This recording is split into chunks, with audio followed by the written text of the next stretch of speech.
Good morning to all of you. यहाँ पर हम लोग चर्चा करेंगे editorial current affairs practice set 8। इससे पूर्व 7 प्रैक्टिस सेट हम लोग कवर कर चुके हैं जो कि प्लेलिस्ट पर उपलब्ध है। आप उसे भी कवर कर लें क्योंकि परीक्षा के दृष्टिकोण से ये सभी प्रैक्टिस सेट इंपॉर्टेंट है। तो शुरुआत करते हैं आज का पहला प्रश्न से। प्रश्न है 2024 का साहित्य का नोबेल पुरस्कार किस लेखिका को दिया गया? तो इसका उत्तर होगा ऑप्शन सी, हान कांग को, है ना। ये पुरस्कार इन्हें पोएट्री के क्षेत्र में दिया गया। इनका जो पोएट है ह्यूमैनिटेरियन के ऊपर में बेस्ड है, यानी कि मानवता के ऊपर में बेस्ड है। इनकी जो कविता है वो मानव जीवन की नाजुकता को उजागर करता है, इस कारण से इन्हें ये पुरस्कार दिया गया। अगर प्रश्न आ जाए कि हान कांग कहाँ की रहने वाली हैं, तो उत्तर होगा ये दक्षिण कोरियाई लेखिका है। आप सभी को पता होगा कि ये पुरस्कार स्वीडिश अकादमी द्वारा दिया जाता है।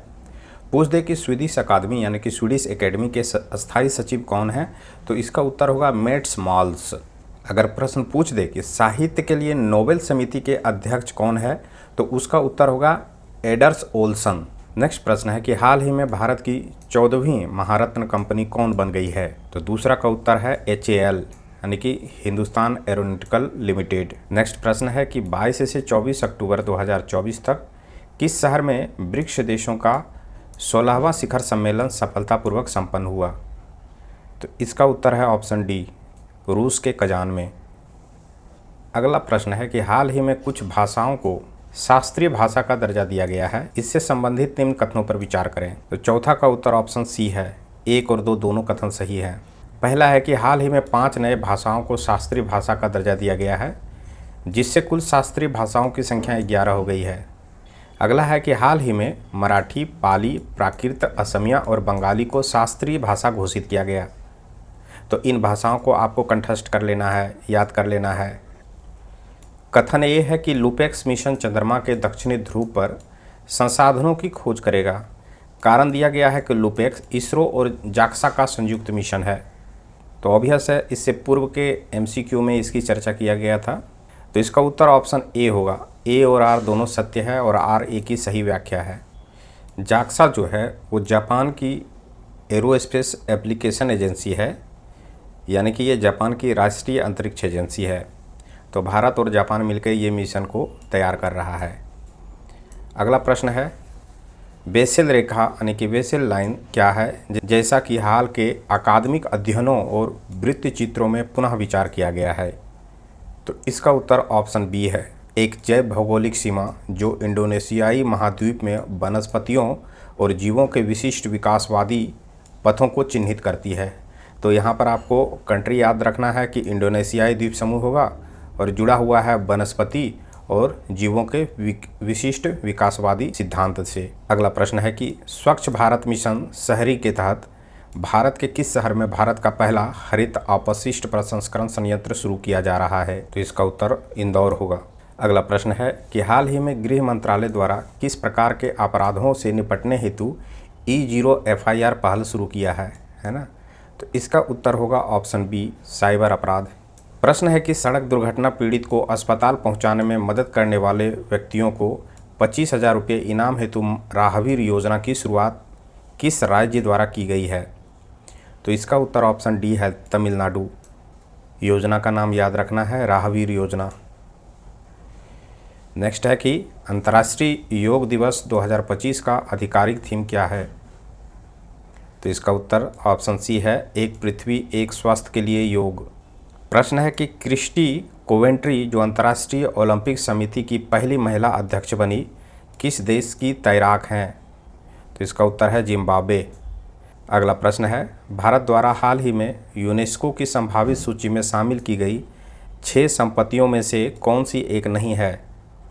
तो इसका उत्तर है कोणार्क सूर्य मंदिर इसमें शामिल नहीं है। प्रश्न है कि पहला भारतीय फिल्म महोत्सव किस स्थान पर आयोजित किया गया था? तो इसका उत्तर ऑप्शन सी है, सिएटल, अमेरिका। अगला प्रश्न है कि हाल ही में अरुणाचल प्रदेश के कामले जिले में मनाए गए न्योकुम यूलो उत्सव का संबंध मुख्य रूप से किस जनजाति से है? 14 का उत्तर ऑप्शन डी है, न्येसी जनजाति। देखिए यहाँ पर आपको उत्सव का नाम भी याद रखना है ना, और किस राज्य में मनाया गया उसे भी याद रखना है। प्रश्न है देश में किस राज्य ने गाँवों के लोगों को त्वरित और पारदर्शी तरीके से न्याय दिलाने के लिए पहली बार ई ग्राम कचहरी प्रणाली लागू की है? तो 15वां का उत्तर ऑप्शन सी है, बिहार। अगला प्रश्न है, भारतीय नौसेना ने हाल ही में किस जहाज को महाराष्ट्र पर्यटन विकास निगम को सौंपा है ताकि उसे भारत के पहले अंडर वाटर म्यूजियम और कृत्रिम चट्टान में परिवर्तित किया जा सके? तो इसका उत्तर ऑप्शन सी है, INS गुलदार। चलते हैं अगले प्रश्न की ओर। प्रश्न है कि खेलो इंडिया पैरा गेम्स 2025 का आयोजन किस शहर में किया गया? तो इसका उत्तर है ऑप्शन सी, नई दिल्ली। पैरा गेम्स से क्या संबंध है? तो जो फिजिकली हैंडीकेप लोग होते हैं और खेलों में पार्टिसिपेट करते हैं तो उन खेल को पैरा गेम्स या पैरा खेल का नाम दिया जाता है। अगला प्रश्न है, मार्च 2024 में जारी वर्ल्ड हैप्पीनेस इंडेक्स के अनुसार भारत की रैंकिंग क्या थी? तो इसका उत्तर ऑप्शन डी है, 118। प्रश्न है कि विश्व क्षय रोग दिवस, जिसे कि टीबी रोग भी कहते हैं, 2025 की थीम क्या है?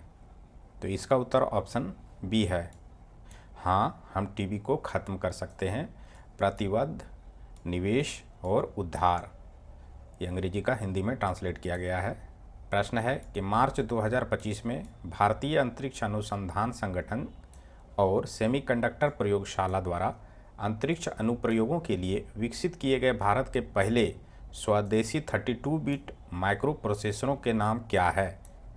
तो इसका उत्तर ऑप्शन बी है, विक्रम 3201 और कल्पना 3201। इन्हें याद रखना है, ये साइंस एंड टेक्नोलॉजी से यहाँ पर ये प्रश्न बन सकता है।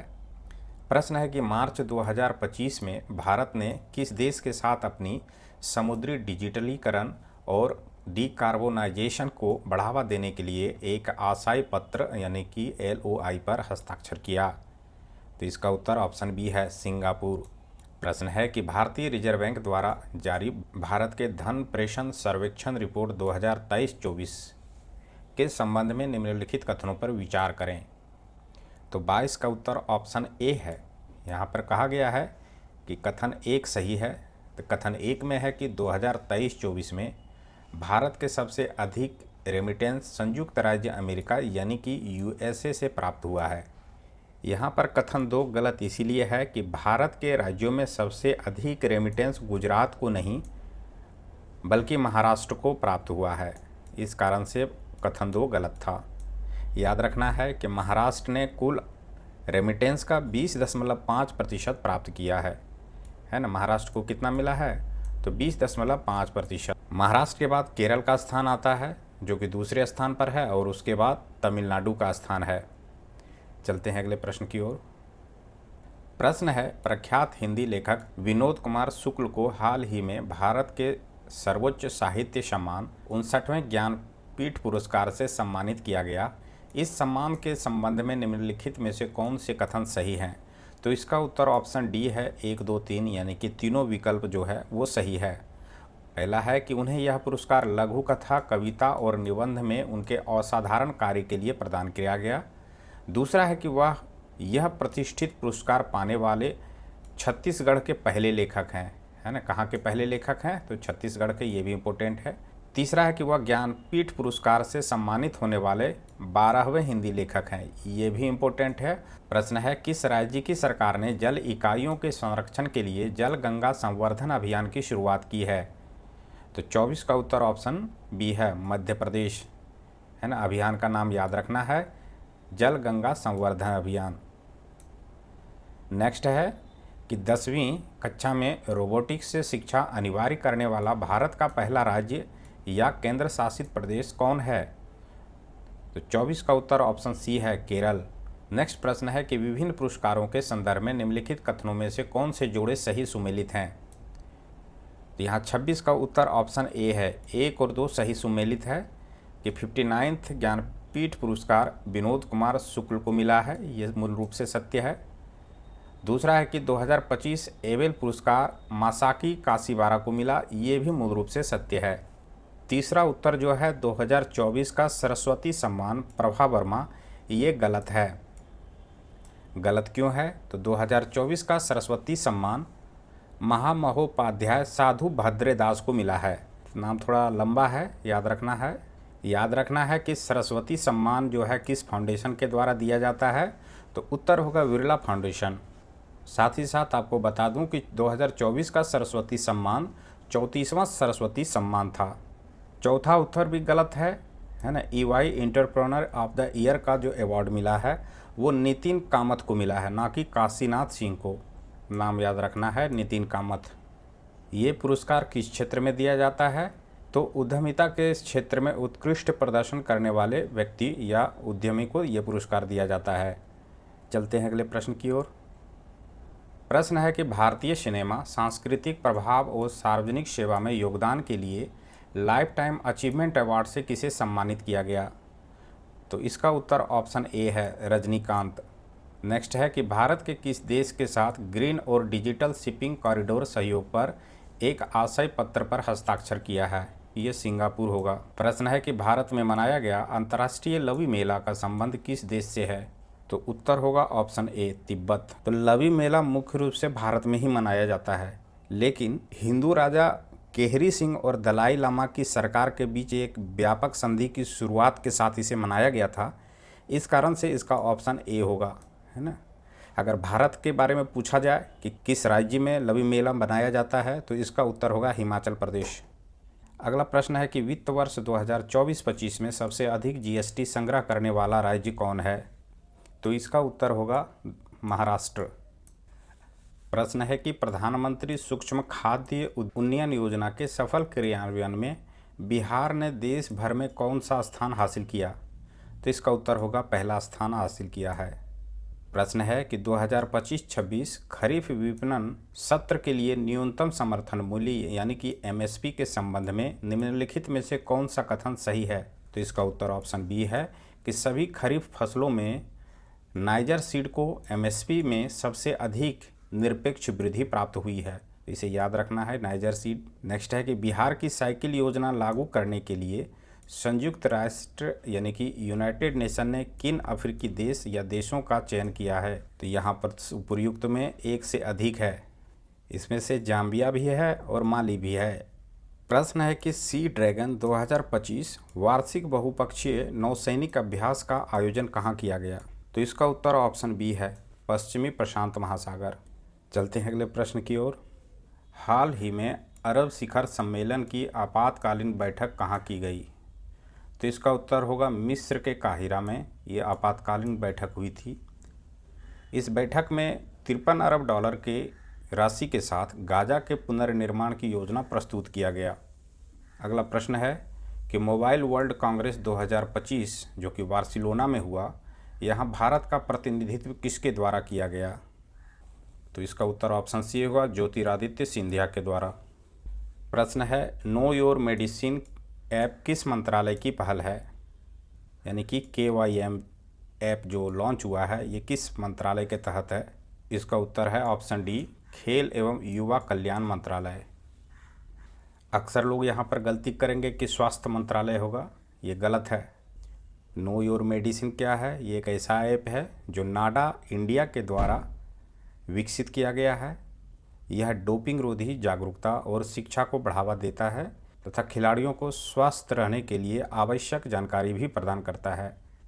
अगला है कि द्विपक्षीय या फिर बहुपक्षीय सैनिक अभ्यासों के संदर्भ में निम्नलिखित में से कौन सा जोड़ा सही सुमेलित नहीं है? बी में है ऑप्शन 1, भारत और सिंगापुर जो है अभ्यास वरुण, ये गलत है। और ऑपरेशन खंजर भारत और फ्रांस के बीच में हुआ है, ये भी गलत है। ऑपरेशन खंजर की चर्चा तो हम लोग प्रीवियस क्वेश्चन में कर चुके हैं, फिर भी मैं यहाँ पर दोहरा दूँ कि ऑपरेशन खंजर का संदर्भ भारत और किर्गिस्तान के बीच एक संयुक्त सैन्य अभ्यास से है। वहीं ऑपरेशन वरुण का संबंध भारत और फ्रांस के बीच सैन्य अभ्यास से है, ना कि सिंगापुर, है ना। भारत और फ्रांस होगा। ये सैन्य अभ्यास कहाँ हुआ था? तो अरब सागर में हुआ था। बाकी बात अभ्यास इनियोकास जो है वो भारत और ग्रीस के बीच में है, ये मूल रूप से सत्य है। और अभ्यास इंद्र का संबंध भारत और रूस से है, ये भी मूल रूप से सत्य है। प्रश्न है कि भारत सरकार द्वारा किस वर्ष तक अपने रक्षा निर्यात लक्ष्य को 50,000 करोड़ रुपये तक पहुंचाना है? तो इसका उत्तर ऑप्शन ए है, 2029 तक। अगला प्रश्न है कि 8वें अंतर्राष्ट्रीय एशियाई उद्योग और उभरते बाजार संगठनों की परिषद जिसे कि कोहिमा 2025 नाम दिया गया है, का आयोजन कहाँ किया गया? तो इसका उत्तर ऑप्शन सी है, लखनऊ में। कोहिमा का फुल फॉर्म आपको बता दूं कि challenges and opportunities in artificial intelligence engineering and management applications है कोहिमा का ये फुल फॉर्म। नेक्स्ट है कि नई दिल्ली में आयोजित विश्व सतत विकास शिखर सम्मेलन 2025 का उद्घाटन किसके द्वारा किया गया? तो इसका उत्तर ऑप्शन डी है, भूपेंद्र यादव द्वारा। अगला प्रश्न है कि सेपक टकरा 2025 विश्व कप कहाँ आयोजित किया गया? तो इसका उत्तर है पटना। तो यहाँ पर सेपक टकरा के संदर्भ में एक दो पॉइंट आपको बता दूं कि यह पैरों से खेला जाने वाला खेल है, जिसमें पैर से जो है बॉल को हिट किया जाता है। तो भारत में इसका आयोजन पटना में हुआ, पाटलिपुत्र इंडोर स्टेडियम जो कि कंकड़बाग में स्थित है। इसमें भारतीय पुरुष टीम जो है, जिसे रेगू टीम नाम दिया गया है, इन्होंने फाइनल में जापान को हराकर स्वर्ण पदक जीता। साथ ही भी ये बता दूं कि यह पहली बार है जब भारत ने सेपक टकरा विश्व कप में स्वर्ण पदक जीता है। तो चूंकि ये बिहार से है इसलिए यहाँ पर ये प्रश्न बन सकता है, ये वीवीआई प्रश्न है, इसे ध्यान देना है। सेपक टकरा में अगर पूछ दे कि कितने खिलाड़ी प्रत्येक टीम में होते हैं तो 3 खिलाड़ी होते हैं प्रत्येक टीम में, है ना। अगले प्रश्न की ओर चलते हैं। उस भारतीय खिलाड़ी का नाम बताएं जो 3 अलग अलग आईपीएल टीमों की कप्तानी करने वाले पहले भारतीय खिलाड़ी बने हैं। तो 43 का ऑप्शन बी है, अजिंक्य रहाणे ने 3 आईपीएल टीमों की कप्तानी किया है। प्रश्न है कि भारत ने इटली में आयोजित विशेष ओलंपिक विश्व शीतकालीन खेल 2025 में कुल कितने पदक जीते? तो इसका उत्तर है ऑप्शन डी, उपर्युक्त में से कोई नहीं। तो यहाँ पर मैं बता दूं कि इटली में हुए विशेष ओलंपिक विश्व शीतकालीन खेलों में भारत ने कुल 33 पदक जीता है, याद रखना है 33। इसमें से गोल्ड का बात किया जाए तो 8 गोल्ड, सिल्वर की बात करें तो 18 सिल्वर पदक और रिमेनिंग जो है 7 कांस्य पदक इन्होंने जीता है, ब्रॉन्ज मेडल जीता है। प्रश्न है कि वित्त वर्ष 2024-25 में भारत के एफडीआई प्रवाह के बारे में निम्नलिखित में कौन से कथन सही हैं? तो 45 का उत्तर है ऑप्शन बी। ऑप्शन बी में कहता है कि वित्त वर्ष 2024-25 में सेवा क्षेत्र ने सबसे अधिक एफडीआई इक्विटी प्रवाह आकर्षित किया, जो कुल का 19% था, है ना। ये ऑप्शन सत्य है। प्रश्न है कि निम्नलिखित कथनों पर विचार करें। यहाँ पर कूट की सहायता से सही कथन की पहचान करना है। तो 46 का उत्तर ऑप्शन बी है, जिसमें से केवल 2 कथन सत्य है कि दुनिया का तीसरा सबसे लंबा मेट्रो नेटवर्क भारत में है। पहला ऑप्शन गलत है कि दुनिया का सबसे लंबा सड़क नेटवर्क भारत में है, ये गलत है। उत्तर क्या होगा? यूएसए होगा। पूछ दे कि अमेरिका में कितने किलोमीटर लंबी सड़कें हैं, तो 6.5 मिलियन किलोमीटर होगा। प्रश्न है कि संयुक्त राष्ट्र की वर्ल्ड हैप्पीनेस रिपोर्ट 2025 के संबंधित निम्नलिखित कथनों पर विचार करें। यहाँ पर कौन से कथन सही है ये बताना है। इसमें ऑप्शन 1 सही है कि रिपोर्ट के अनुसार फिनलैंड को लगातार 8वें साल दुनिया का सबसे खुशहाल देश माना गया है, ये मूल रूप से सत्य है। दूसरा ऑप्शन है कि भारत की रैंकिंग 147 देश, 97 यहाँ पर गलत लिखा हुआ है, 147 देशों में 118वें स्थान पर है, ये भी सत्य है। तीसरा है कि भारत की रैंकिंग में पिछले वर्षों की तुलना में लगातार गिरावट आई है, ये गलत है। याद रखें, इम्प्रूवमेंट हुआ है, गिरावट नहीं हुआ है। पिछले वर्ष जो है भारत की रैंकिंग 126 थी, तो इस तरह से गिरावट नहीं हुआ है, इस वर्ष इम्प्रूवमेंट हुआ है। अगले प्रश्न की ओर चलते हैं कि किस भारतीय एथलीट ने 2025 एशियाई एथलेटिक्स चैंपियनशिप में देश का पहला स्वर्ण पदक जीता और किस स्पर्धा में जीता, ये बताना है। 48 का उत्तर ऑप्शन सी है, गुलवीर सिंह। ये पुरुषों की 10,000 मीटर में इन्होंने ये पदक जीता है। तो इस तरह से कह सकते हैं कि ये दौड़ के स्पर्धा में ये पुरस्कार इन्होंने जीता है, रनिंग स्पर्धा में। प्रश्न है, द वेल्थ रिपोर्ट 2025 के अनुसार भारत उच्च नेटवर्थ व्यक्तियों यानी कि HNWIS के मामले में किस स्थान पर है? तो इसका उत्तर ऑप्शन बी है, 4थे स्थान पर, इसे याद रखना है। अगला प्रश्न है कि हाल ही में किस एशियाई देश ने भारतीय निवेशकों, पर्यटकों और पेशेवरों को आकर्षित करने के लिए 10 वर्षीय गोल्डन वीज़ा की शुरुआत की है? तो इसका उत्तर है ऑप्शन सी, वियतनाम। तो इस तरह से ये 50 क्वेश्चन जो कि करंट अफेयर्स से है यहाँ पर हम लोगों ने कवर किया, जिसमें से कई गलत क्वेश्चन था, उसे हम लोगों ने एक्सप्लेनेशन में देखा। नेक्स्ट क्लास में हम लोग और महत्वपूर्ण प्रश्नों को कवर करेंगे। आपसे एक रिक्वेस्ट है कि वीडियो पसंद आया हो तो लाइक करें और सब्सक्राइब नहीं किए हैं तो सब्सक्राइब अवश्य करें। मिलते हैं नेक्स्ट क्लास में। धन्यवाद।